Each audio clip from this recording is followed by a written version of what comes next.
पक्का किस्सा है। एक गांव में मीठे नाम के लड़के ने पंचर की दुकान खोली हुई थी। वो बहुत लालची था। वो अपनी दुकान से थोड़े फासले पर सड़क पर कीले फेंक देता था ताकि जो भी वहां से गुजरे उसकी साइकिल और ट्रक पंचर हो जाएं और उन्हें मजबूरन इसके पास आना पड़े। मीठा ये सब करके खूब पैसे कमाता था और जब शाम होती तो वो फिर से सड़क पर कीले फेंक देता था और जैसे ही कोई बड़ी गाड़ी या ट्रक जिसमें कीमती सामान होता, मीठा अपने बंदों से कहकर चोरी करवा देता। आज भी वहाँ से एक ट्रक गुजर रहा होता है जिसमें आटे की बोरियां होती हैं। वो ट्रक जैसे ही इस सड़क से गुजरता है वो पंचर हो जाता है। वो आदमी हैरान हो जाता है कि अचानक ट्रक को क्या हो गया। जब वो उतरकर देखता है तो ट्रक के दोनों टायर पंचर होते हैं। अरे ये अचानक गाड़ी के टायर को क्या हो गया? मुझे ये आटा आज लाजमी दुकान पर पहुंचाना है। अगर देर हो गई तो बिट्टू भाई नाराज होंगे। तभी उस आदमी को मीठे की दुकान नजर आती है तो वो आदमी मीठे की दुकान पर आ जाता है। भाई साहब पता नहीं अचानक मेरे ट्रक के टायर को क्या हो गया। मैं जरा जल्दी में हूँ, पहले मेरी गाड़ी ठीक कर दो।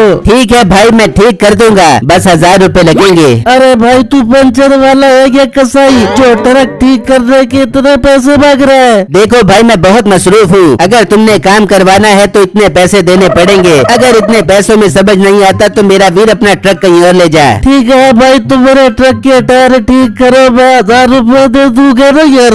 ठीक है भाई साहब, आप आराम से बैठ जाओ, मैं काम करता हूँ। फिर मीठा ट्रक के पास जाता है और अपने आदमियों को इशारा करता है। वो जल्दी से ट्रक से आटे की बोरियां चोरी कर लेते हैं और मीठा आराम से टायर ठीक करने लग जाता है। फिर कुछ ही देर में मीठा वो ट्रक ठीक कर देता है और वो आदमी पैसे देकर वहाँ से चला जाता है और बिट्टू की दुकान पर पहुँचता है तो देखता है कि ट्रक में बोरियां कम होती हैं। वो आदमी परेशान हो जाता है। ये आटे की बोरियां कहाँ चली गई? ये तो कम लग रही है। बिट्टू भी आकर देखता है। भाई ये तो मुझे बोरियां कम लग रही हैं। कहीं रास्ते में बोरियां गिरा कर तो नहीं आ गए? बिट्टू भाई मुझे सच में नहीं पता। जब रास्ते में ट्रक खराब हुआ तो मैं पंचर वाली दुकान पर था, शायद वहीं से कोई चोरी करके ले गया। भाई इस तरह तो बहुत नुकसान होगा, आइंदा एहतियात करना ताकि कोई चोरी न करके ले जाए। जी बिट्टू भाई मैं आइंदा ख्याल करूँगा और अपने साथ दूसरे आदमी को भी चौकीदारी के लिए रखूंगा ना यार। फिर जब शाम होती है तो मीठा वो सारा सामान लेकर घर आ जाता है और आटे की बोरियां नसीबों को देता है। बेगम ये आटे की बोरियां आज की हैं और बाकी सामान भी तो कल बाजार जाके बेच आई ताकि हमें इसके अच्छे पैसे मिल जाएं। मीठे वो सब तो ठीक है, लेकिन तूने जो किराए के आदमी रखे हुए हैं उनका क्या करना है? इस तरह तो हम उनको जो हिस्सा दे देंगे हम कभी भी अमीर नहीं हो पाएंगे। बेगम तू फिक्र ही मत कर, मैं उनको थोड़े थोड़े पैसे देकर फारिग कर दूंगा। वो मीठे दिल ही खुश कर दिया तूने। अच्छा मीठे में बोरियों को बेच के अपने लिए खूबसूरत साड़ी खरीद दूंगी। हाँ बेगम खरीद ले, तू भी क्या याद करेगी। फिर जब सुबह होती है तो नसीबो वो सामान बाजार में बेच देती है और फिर साड़ियों की दुकान पर जाती है जहाँ उसकी सहेलियाँ भी मौजूद होती हैं। अरे वाह नसीबो, आज तो तू भी साड़ियों वाली दुकान पर आखिर आ ही गई। बस आज दिल कर रहा था खूबसूरत साड़ी खरीदने को, इसलिए मैं लेने आ गई। लगता है तेरे पास खूब पैसे आ गए हैं। हाँ सही समझ लो।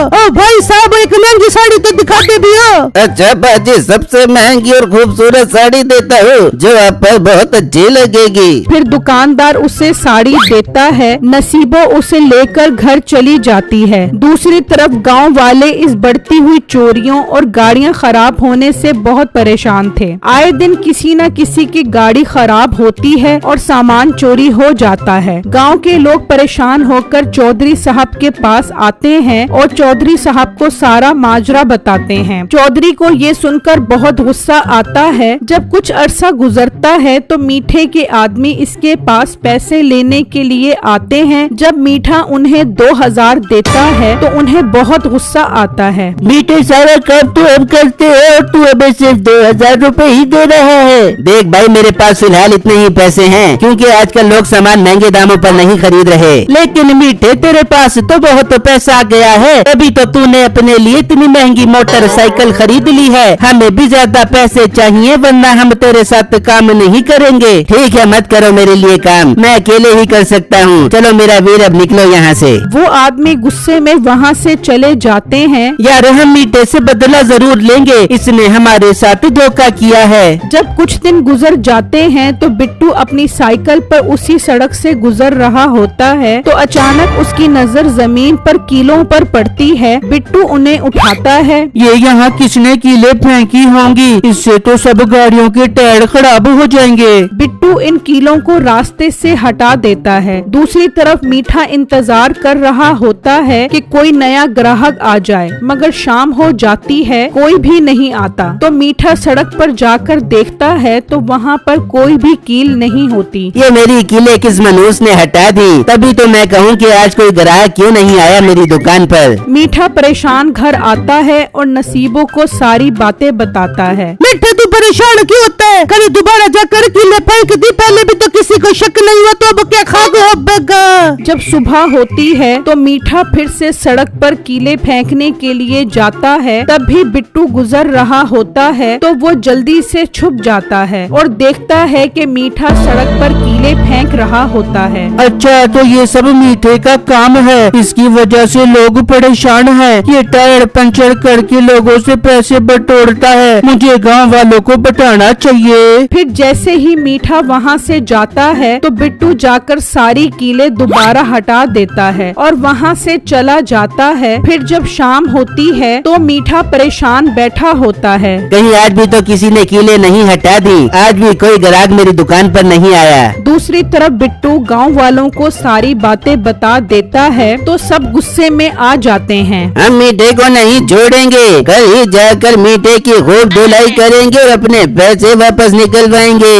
वहाँ मीठा परेशान सोच रहा होता है, ऐसा क्या किया जाए जिससे उस आदमी का पता लग जाए जो मेरी कीले हटाता है। तो मीठे के दिमाग में एक आइडिया आता है। एक काम करता हूँ, कीलों के साथ साथ केले के छिलके भी डाल देता हूँ, ताकि जो भी कीले हटाने आएगा छिलकों से फिसल जाएगा। फिर मीठा बाजार से काफी सारे केले के छिलके लाता है और सड़क पर कीले और केले के छिलके फेंक देता है और दिल ही दिल में हंस रहा होता है तो अचानक देखता है कि गांव वाले उसकी तरफ आ रहे होते हैं। मीठा डर जाता है और वहाँ से भागने लगता है तो केले के छिलके पर उसका पाँव आता है तो वो कीलों पर जाकर गिरता है। ओए ओए, मैं मर गया है, मुझे कीले चुभ गई। मीठा उठता है और डर कर वहाँ से भाग जाता है। सब गांव वाले भी मीठे के घर आ जाते हैं और अपने अपने सामान के पैसे मांगते हैं तो मीठा डर कर उनके पैसे दे देता है। मीठे, कान खोल कर सुन ले, कल से तेरी दुकान यहाँ नजर न आए, वरना तेरी खैर नहीं। भाई, दुकान का क्या, कल से मैं ही नजर नहीं आऊंगा, मैं ये गांव ही छोड़ जाता हूँ। हाँ, यही तेरे लिए बेहतर है, चल निकल यहाँ से। फिर गांव वाले मीठे को गांव से निकाल देते हैं और वो सब बिट्टू का शुक्रिया अदा करते हैं कि बिट्टू ने उनका मजीद नुकसान होने से बचा लिया।